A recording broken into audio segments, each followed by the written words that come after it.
It's lonely at the bottom, but at the bottom is where you buy a lot more Bitcoin for your dollar.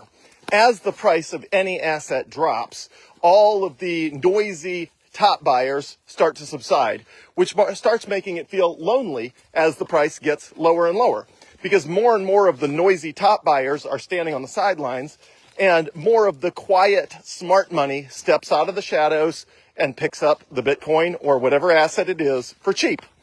That's what I've been doing from almost the beginning. Now, when I first got into Bitcoin, I bought a lot of more expensive Bitcoin because that's what everybody does when they are early in the process. As I always say, the first 50% of all the Bitcoin you buy, you will buy on the expensive side of things. But after that, you start really wanting your asset to be on sale because you already own so much of it that if you want more of it, you want it to be on sale. So it's times like this in the dips that it feels lonely, but that's when the price is on sale. That is why I'm buying more Bitcoin as soon as the wire transfer comes in from SD Bullion for the gold and silver I had back from 2017. I'm hoping that wire transfer will hit today. The conventional banking system sucks, so it might be Monday. I don't care. I'm going to buy more Bitcoin the moment it hits, and I will end up with somewhere between 5% and 10% more Bitcoin than I have today, depending on the price. The lower the price goes, the more Bitcoin I get for every dollar. So it's lonely at the bottom. There's a lot less buzz. There's a lot less euphoria, but you get a lot more Bitcoin. And think about it. If the price is going to go to 150, 160,000 anyway in the next 12 months, the price gain you get from $95,000 Bitcoin is a lot bigger than the price you get from $125,000 Bitcoin.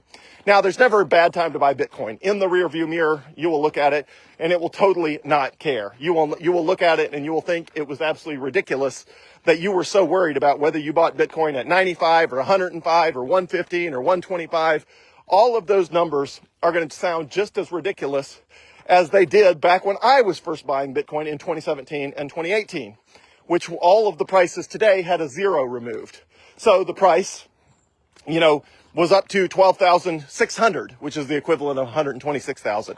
12,600 missing a zero or adding a zero is 126,000, the highest Bitcoin's ever been.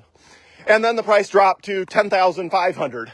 And of course, everybody's freaking out, and which is the equivalent of 105. Then it drops to 9,500, and everybody's freaking out some more, and everybody worries that the Bitcoin they bought at 12,600 was so expensive, and they can't believe Bitcoin is 9,500 now.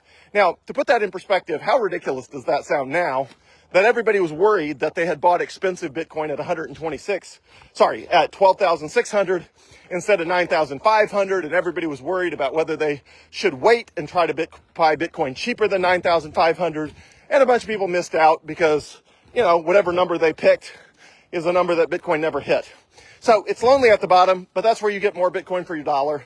There's nothing wrong with Bitcoin. All of the fundamentals, it is still durable, divisible, portable, fungible, authenticatable, and most importantly, scarce.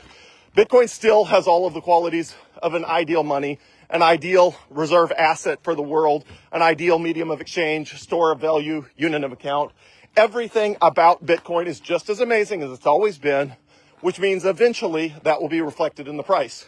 And if that is not reflected in the price today, so what? Be patient and it will be eventually reflected in the price. It is only a matter of time.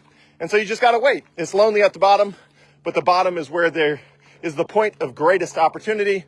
And I think Bitcoin is seriously on sale right now. And, I'm going to buy as much more of it as I possibly can the moment this wire transfer from SD Bullion comes in.